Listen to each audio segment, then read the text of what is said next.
반갑습니다. 네. 입춘을 맞이해서 삼재기도를 오늘 입제를 했습니다.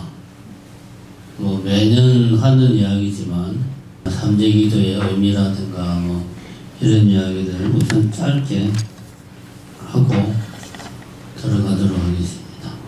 제가 몇 차례 이야기를 했지만 이제 말사에 처음 와서 노보살님들이 삼재 할 때가 되니까 입춘이 되니까 부적을 달라고 저한테 그래가지고 제가 그때 충격을 받아가지고 야 내가 이 부적을 써주려고 출가를 했나 이런 생각을 그때 했었던 기억이 아직도 생생합니다. 그랬는데 지금은 아예 그냥 보살님들 댁으로 부적을 다 발송을 해드리고 있습니다. 부적도 그렇지만 삼재라는 것도 그때 당시에 이제 처음에 제가 큰 절에서는 이런 거 안 하거든요. 삼재기도 이런 거는 큰 절에서는 안 하니까 해본 적이 없어가지고 도대체 삼재가 뭐길래 사람들이 내한테 와서 부적을 써달라고 그럴까 해서 이제 삼재라는 게 뭔가를 막 찾아봤는데 제가 내린 결론이 있습니다. 이건 실체가 없어요. 삼재는. 어제 솔직히 이야기를 합니다. 제가 제 딴에는 열심히 자료를 찾아봤는데 어떤 구체적인 근거나 이런 게 없어요. 그냥 올 한 해 어떻게 좀 일이 좀 잘 됐으면 좋겠다. 근데 일이 잘 안 됐어. 그럼 왜 안 됐는지를 뭔가 설명을 해야 될 거 아닙니까? 내가 올해는 내가 재수가 안 좋아서 그래. 그 재수가 이 재수예요. 올해는 재수가 안 좋아서 일이 잘 안 풀린 거예요. 그게 그겁니다.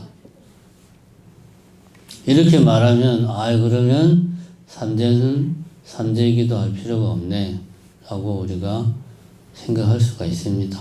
그래서 제가 그런 이야기를 했습니다.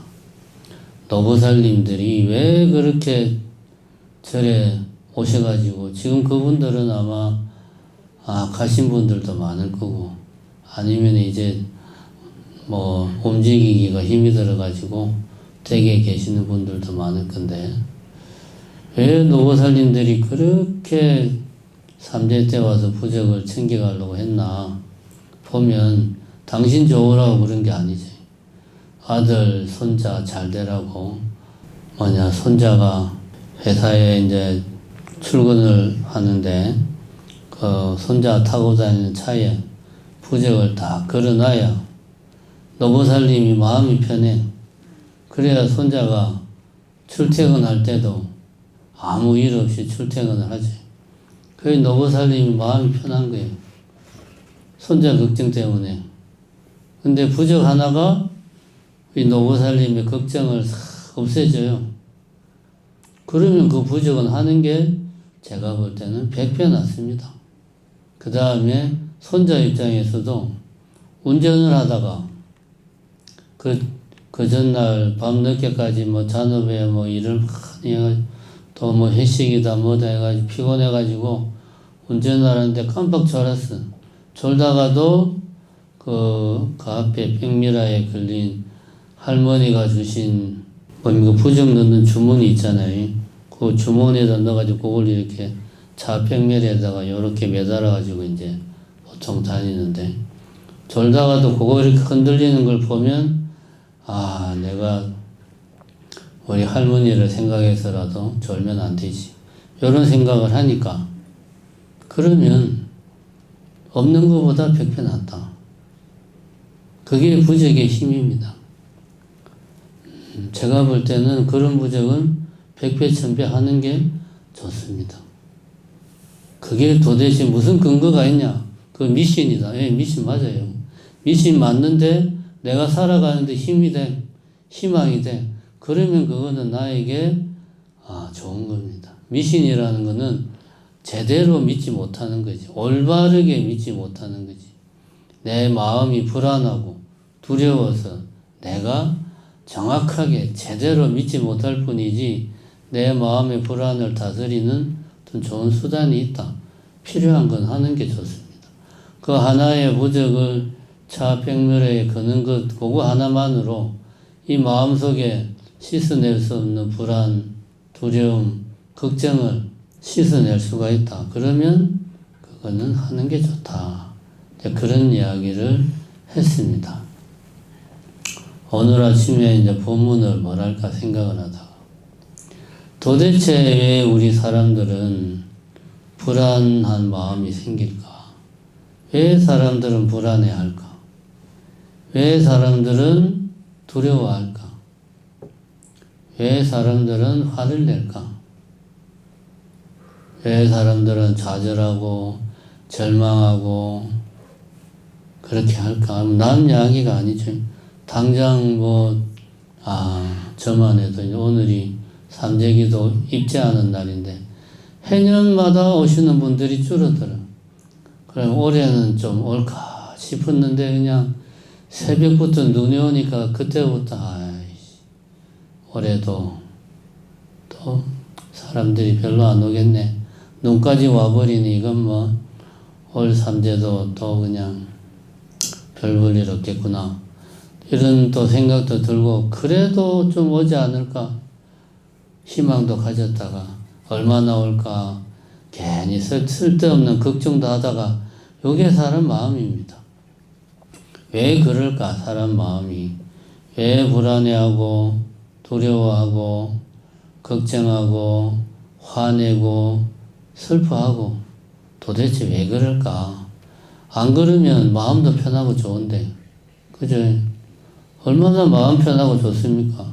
화도 안 내고 자식이 잘 되든 못 되든 걱정도 안 하고 그래 너는 네 인생 그렇게 살아라. 스님들은 맨날 법문할 때 그렇게 하잖아요. 자식은 자식 인생 사는 거니까 신경을 쓰지 마라. 근데 그게 마음대로 됩니까? 안 되니까 문제지. 불안해하지 않고 하면은 내 마음 편하고 정말 좋습니다. 그런데 우리는 왜 그렇게 하지 못할까? 이런 생각을 오늘 아침에 좀 해봤습니다. 다 이런 우리 마음이 삼재기도도 하게 만들고 칠성님도 우리가 모시고 산신님도 모시고 관세음보살님한테 기도도 하고 그렇게 하는 겁니다. 생각을 해보니까 아주 쉽게 생각하면 제가 생각해보니까 제가 벌써 정심사에서 올해 들어 8년째 법문을 하고 있어요. 맨날 똑같은 법문을 안 하려고 노력은 하고 있지만 쉽지가 않습니다. 그래서 이제 그런 생각이 듭니다. 사람이 한 이야기 같은데 불안해하고 두려워하고 걱정을 해야 그 살아가는 데서 생존 확률이 높아요. 무사태평한 사람은 살아남을 확률이 낮아요. 맨날 겁이 많고 불안해하고 두려워해야 뭔 소리만 나도 아이고 뭔가 또 맹수가 나를 잡으러 오나 깜짝 놀래가지고 일단 도망가고 보는 사람이 그런 원시인이 살아남을 확률이 높은 거지. 소리가 나면 소리가 나는가 보다 이러면 그 친구는 죽습니다. 곰한테 잡혀 죽어요. 그러니까 우리는 이렇게 진화를 한 거예요. 불안해하고 두려워하고 걱정이 많고 화를 내고 하는 것들이 살아남기 위해서 이렇게 진화한 겁니다. 인간만 이런 게 아닙니다. 원숭이도 그렇고 개도 마찬가지고 고양이도 그렇고 가만히 개나 고양이 키우시는 분들 가만히 보면 걔들도 감정이 다 있어요. 똑같습니다. 왜 그렇게 하느냐? 살아남기 위해서다. 그런데 한 가지 궁금한 게 있습니다.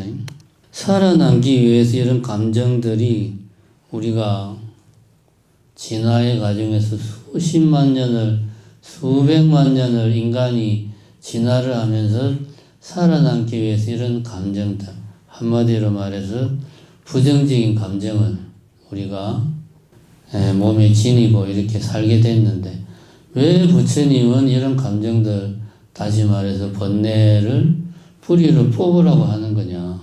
그러면 살지 말라는 이야기죠. 부처님 말씀이 그거잖아요. 곰이 온다. 아, 곰이 오는구나. 라고 관찰을 해라. 그러면 죽죠. 부처님 말씀대로 하면 죽습니다. 근데 왜 부처님은 그렇게 이야기를 할까? 이 의문을 우리는 가져야 됩니다. 우리가 말하는 번뇌, 이 부정적인 감정이죠. 부정적인 감정은 대표적인 게 보면 우리가 잘 알고 있습니다. 탐, 진, 치, 탐욕, 진, 성냄, 치, 어리석음. 그 뿌리는 이제 어리석음이다. 이렇게 이야기를 합니다. 이것이 가장 대표적인 번뇌다. 그 외에 또 많은 번뇌들이 있습니다. 화내는 거, 원망하는 거, 남을 헐뜯는 거, 이런 것들이 다 번뇌입니다. 화를 내면 기분이 좋습니까? 괴롭습니까? 괴롭죠. 누군가를 원망하면은 내 마음도 괴롭죠. 그냥 괴로운 게 아니라 아주 많이 괴롭습니다. 남을 헐뜯으면 남을 헐뜯어서 기분 좋은 사람 아무도 없습니다. 나도 화가 나고 괴롭습니다. 이 다 번뇌입니다. 그 다음에 남을 속이고 죄를 감추고 질투하고 아첨하고 여기서 이 말하고 저기서 저 말, 그 교원영색이라고 그러죠. 입에 발린 말을 막 하는 이런 것들이 다 번뇌에서 비롯되는 것입니다. 요거는 제가 지어낸 것이 아니고 부처님 말씀에 나오는 이야기입니다. 그 다음에 대표적인 번뇌가 부끄러워하지 않는 마음, 무참이라고 그러는데, 그 다음에 불신, 이거는 상당히 중요합니다. 부끄러워하지 않는다고 해서 내 마음이 괴로운가? 그건 아니죠. 내가 불신, 믿음이 없다고 해서 내 마음이 괴로운가? 그건 아닙니다. 그러나 부끄러워하지 않고 믿음이 없는 마음으로 인해 가지고 나는 예를 들면 탐내고 화내고 뭐 남을 원망하고 헐뜯고 속이고 죄를 감추는 이런 마음들이 시도 때도 없이 일어나는 겁니다. 부끄러워하지 않고 믿지 않는 마음은 이런 마음들에 마치 기름을 끼얹는 것과 같다. 이게 사실은 번뇌 중에 아주 중요한 겁니다. 부끄러워하지 않는 마음. 뭘 잘못했으면 인간이라면은 부끄러워할 줄 알아야 되는데 우리가 철면피라고 하죠. 얼굴이 두꺼운 사람들은 부끄러움이 없어요. 그 다음에 게으른 것. 게으른 것도 번뇌입니다. 내가 해야 되는데 하지 않음으로 해서 내 마음을 열심히 닦아야 되는데 닦지 않음으로 해서 번뇌가 커지는 겁니다. 이건 역시 큰 번뇌다. 그 다음에 지금까지 이야기했던 괜히 있으면 머릿속에 온갖 생각들이 막 왔다 갔다 떠오르고 이 생각 저 생각 이 걱정 저 걱정이 그냥 머리에서 떠날 날이 없어. 이런 마음 이런 것들 다 번뇌다. 뭔가 잘못하는 것 이런 마음들을 우리는 부정적인 마음이다. 한마디로 번뇌라고 부릅니다. 부처님은 이런 번뇌의 뿌리를 뽑아야 된다. 라고 이야기를 하고 있습니다. 왜 뿌리를 뽑아야 되는가? 이런 번뇌의 뿌리를 뽑아야 궁극적으로 우리가 수행을 하는 목적, 수행의 이유, 다시 말해서 다시 이 세계에서 윤회하지 않는, 더 이상 윤회하지 않는 삶을 내가 그러한 삶에 이룰 수 있다. 윤회의 사슬을 끊을 수 있다. 그것이 수행의 궁극적인 목적이다. 목적은 궁극적인 것, 최종적인 목적지, 우리가 지향하는 방향, 이게 목적입니다. 목표라고 하면 그러한 목적을 이루기 위해서 구체적으로 우리에게 주어진 과제, 미션이 목표죠. 예를 들면 목적, 그러면은 건강한 삶이 내 삶의 목적이다. 그러면 요거는 내가 살아가는 이유야. 내가 사는 이유가 뭐냐? 건강하게 사는 게 내 삶의 이유야. 이게 내 삶의 목적이에요. 목표는 뭐냐? 구체적인 미션. 그래서 올해 나는 담배를 끊을 거야. 내지는 올해 나는 살을 5kg를 뺄 거야. 이게 목표가 되는 거죠. 수행을 놓고 보면 수행의 목적은 누가 뭐라고 해도 해탈입니다. 윤회의 사슬을 끊는 것, 이게 수행의 목적입니다. 그래서 더 이상 이 사바세계에서 윤회하지 않는 것, 이것이 수행의 목적이다. 우리의 그 각각의 생은 지금 우리의 삶처럼 번뇌로 다 물들어 있다 이거지. 왜냐? 시작할 때부터 그렇게 시작을 했으니까. 태어날 때부터 그렇게 시작을 했어요. 그래서 우리의 삶에서 번뇌가 떠나질 않아요. 그러니까 윤회를 완전히 끊는 것이 수행의 목적이다. 목표는 윤회를 완전히 끊으려면 구체적인 목표는 방금 전에 이야기했듯이 번뇌의 뿌리를 완전히 뽑아야 된다. 이것이 구체적인 목표다. 이거 우리가 정확하게 분리해서 구별을 잘 해야 됩니다. 번뇌의 뿌리를 왜 우리가 뽑아야 되냐? 그거는 우리가 다시는 이 세계에서 끊임없이 윤회하는 삶을 살지 않기 위해서라는 거죠. 왜 번뇌가 우리들에게 있느냐? 태어날 때부터 우리는 번뇌와 함께 했다 이겁니다. 그러니까 계속 우리는 윤회하는 거예요. 이번 생에 내가 마음을 잘 닦아서 번뇌를 잘 다스렸어. 그래도 다음 생에 또 사바세계의 중생으로 태어나면 나는 또 다시 괴로운 삶을 살아야 돼요. 그러니까 궁극적인 목적은 윤회의 사슬을 끊는 겁니다. 그러자면 번뇌의 뿌리를 뽑아야 된다. 이것이 부처님이 말씀하신 겁니다. 다른 수행자들은 예를 들면 업을 완전히 없애야 된다. 내가 악업을 이만큼 쌓았으면 거기에 해당하는 만큼의 고행을 해서 악업을 청산하면 나는 윤회의 사슬을 끊을 수 있다. 이렇게 주장하는 사람들도 있었지만 부처님은 번뇌의 뿌리를 뽑으면 윤회의 사슬을 끊을 수 있다. 그렇게 이야기를 했습니다. 그럼 번뇌의 뿌리를 어떻게 뽑을 거냐? 제가 앞에서 이야기했지만 부정적인 감정들이 번뇌인데 이러한 번뇌는 선한 마음으로 수행에 도움이 되는 마음으로 사라지게 해야 된다. 그 선한 마음에는 어떤 것들이 있느냐? 가장 대표적인 게 믿음입니다. 선한 마음에는 믿음, 정진, 꾸준히 수행하는 거죠. 부끄러워하는 마음, 탐욕 없음, 화내지 않음, 게으르지 않음, 남을 해치지 않음. 그 다음에 우리가 이제 항상 불안하고 두려워하고 걱정하는 마음의 반대가 편안한 마음. 이런 것들이 수행에 도움이 되는 마음, 선한 마음입니다. 번뇌를 뿌리 뽑으려면 예를 들면 화를 뿌리 뽑으려면 나는 화를 내면 안 돼 라고 생각하면 화가 뿌리 뽑히느냐? 화가 더 납니다. 사람 마음이 그렇게 생겨 먹었어요.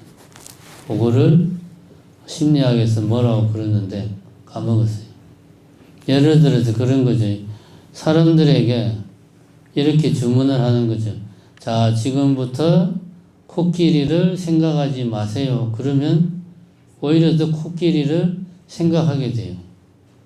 뭐뭐 하지 마세요 하면 그걸 더 하는 게 사람의 마음입니다. 마음이 그렇게 생겨 먹었어요. 지금 여러분들도 마찬가지입니다.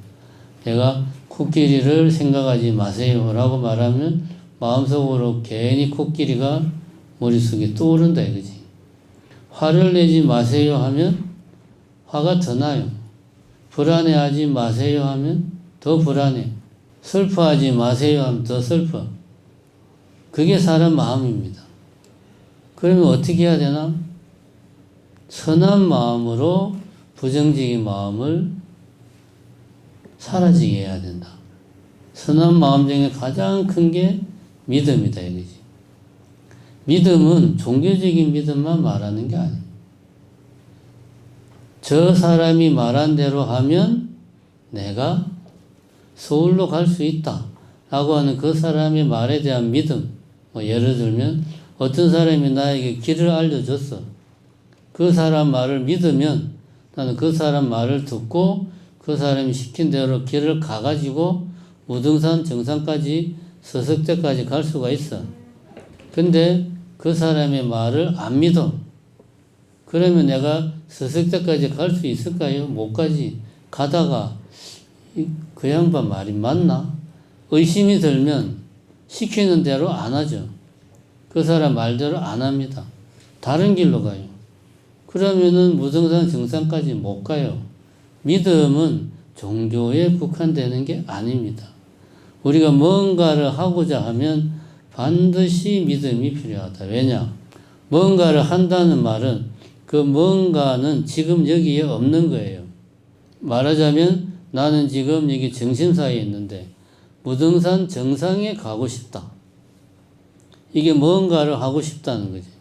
무등산 정상에 가고 싶다. 그러자면은 무등산 정상으로 가는 방법에 대한 믿음이 있어야 돼. 무등산 정상으로 가는 방법에 대한 믿음이 없으면 못 가요. 죽었다 깨어나도 못 갑니다. 아무리 누가 내한테 지도를 보여줘도 그 지도를 안 믿어. 아무리 누가 내게 앱으로 보여주고 이렇게 가면 된다고 해도 그걸 내가 안 믿으면 못 가요. 그러니까 믿음은 뭔가를 하고자 하면 꼭 필요한 거다. 왜냐? 그 뭔가가 지금 여기에 없거든. 지금 여기에 없기 때문에 믿는 것 말고는 다른 방법이 없어요. 지금 여기에 무등산 정상이 없어요. 근데 나는 지금 무등산 정상에 가고 싶어요. 그러면 믿음이 필요해요. 지금 여기에 번뇌를 뿌리 뽑는 방법이 없어. 근데 나는 번뇌를 뿌리 뽑고 싶어. 그러자면 번뇌를 뿌리 뽑을 수 있는 방법을 나에게 일러주는 사람의 말을 믿어야 돼요. 그래야지 번뇌를 뿌리 뽑을 수가 있어요. 지금 내가 번뇌를 완전히 뿌리 뽑았다. 그러면 믿음이 필요 없죠. 번뇌를 뿌리 뽑는 방법에 대한 믿음이 필요 없지. 왜? 나는 이미 번뇌를 다 뿌리 뽑았으니까. 근데 그게 아니에요. 나는 아직 번뇌를 완전히 뿌리 뽑지 못했어. 근데 번뇌를 뿌리 뽑고 싶어. 같은 이야기죠. 그러면 번뇌를 뿌리 뽑을 수 있는 방법에 대한 믿음이 있어야 된다. 믿음이 없으면 아무것도 못해요. 부정적인 감정을 사라지게 하려면 믿음이 중요하다. 왜냐? 부정적인 감정은 부정적인 감정으로 사라지게 할 수 없어요. 선한 마음들, 믿음, 부끄러워하는 마음, 정진, 편안한 마음, 이런 마음으로 부정적인 감정은 몰아낼 수가 있는 겁니다. 우리가 수행을 할 때 중요한 게 그거 아닙니까? 마음을 고요하고 편안하게 해야 번뇌를 뿌리 뽑을 수 있다. 마음을 고요하고 편안하게 하는 것 자체가 선한 마음입니다.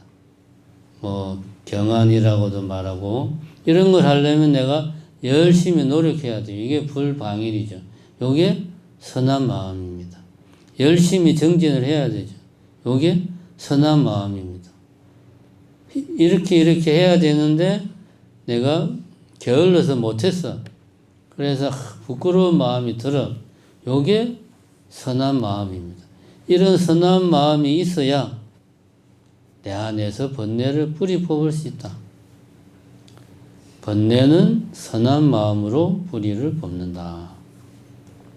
그러면 다시 아까 처음 질문으로 돌아가서 왜 우리는 번뇌에 휩싸여서 살아갈 수밖에 없나? 제가 그랬습니다. 태어날 때부터 우리는 번뇌를 품에 안고 태어난다. 그러니까 우리는 윤회를 끊지 못하는 거다. 이렇게 이야기를 했죠.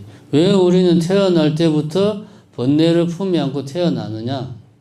윤회를 왜 합니까? 나라는 생각을 버리지 못하니까 윤회를 하는 거예요. 그러니까 태어날 때부터 나라는 생각이 콱 붙들려가지고 우리는 태어나요. 그러니까 나라는 생각에 붙들려가지고 이 나라는 놈을 지켜야 돼. 나라는 놈이 살아남아야 돼. 이걸 좋은 말로 하면 뭡니까?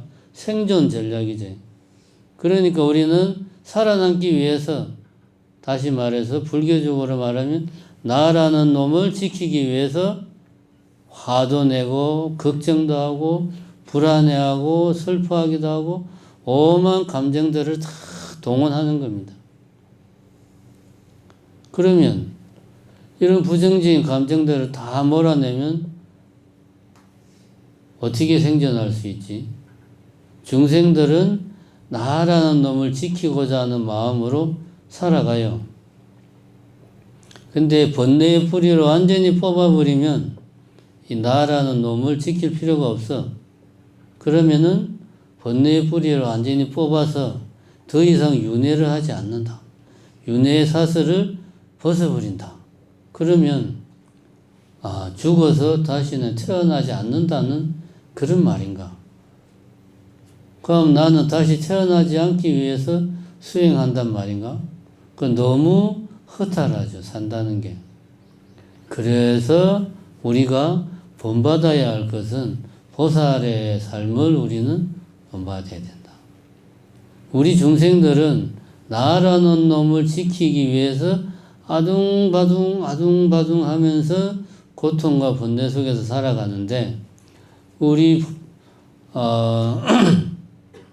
윤회의 사슬을 끊어버린 보살님들은 중생들을 우리처럼 나라는 사슬에 얽매여서 번뇌에 휩싸여서 괴로워하는 중생들을 내가 어떻게든 구제를 하겠다 하는 마음으로 살아간다 이겁니다.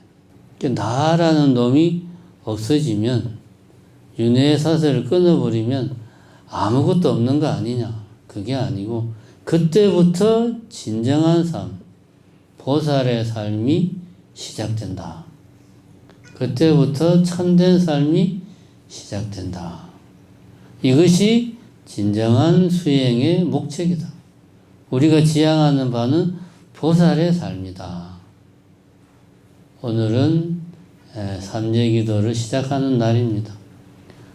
우리 마음에 불안과 앞날에 대한 걱정과 두려움, 사랑하는 가족과 친지들에 대한 그 애정이 크다 못해 내 마음속에 생긴 온갖 걱정과 불안, 이 모든 것들을 우리는 오늘 삼재기도를 시작하면서 그런 마음들을 내 안에서 다 털어내고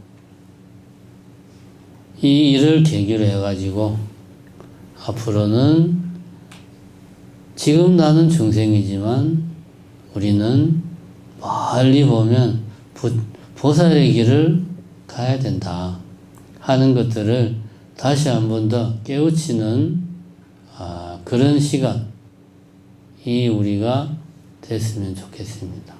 그게 우리가 삼재기도를 그런 마음으로 하면 다 피가 되고 살이 됩니다. 감사합니다.